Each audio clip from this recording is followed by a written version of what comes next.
it's not. I mean, there's people in America that are obvious cult operatives like Chuck Schumer and Nancy Pelosi. But does cult operative mean non-human entity? Well, not necessarily so, no. But I look at some of these people, Adam Schiff, another one, and, they could well not be, but they are overwhelmingly at that level. They'll be gophers. They'll be gophers of this cult.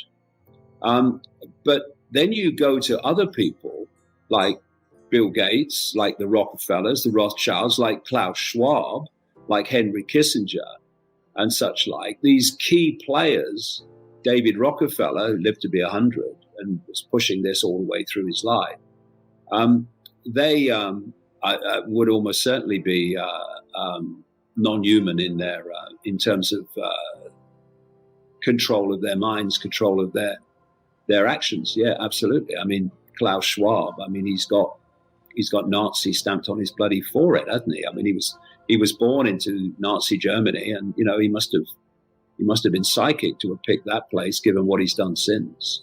And you look at Henry Kissinger. Henry Kissinger taught Klaus Schwab at Harvard, and Schwab called Kissinger one of the 4 most influential people on his life.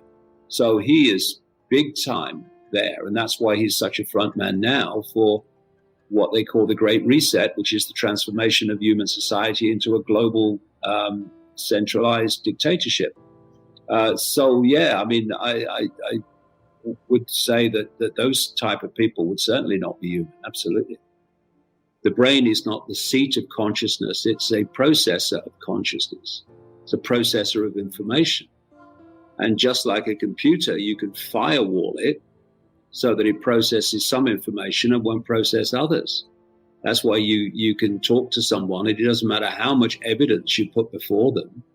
They'll never accept it. They'll go back to the default position of believing what authority tells them, because they literally can't compute anything other than what authority tells them. We saw this massively in the COVID era, most blatantly, but it's been going on all along.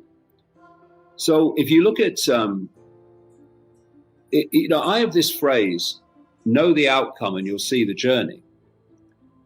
It's uncovering where they want to take us that shows you the daily steps towards that end.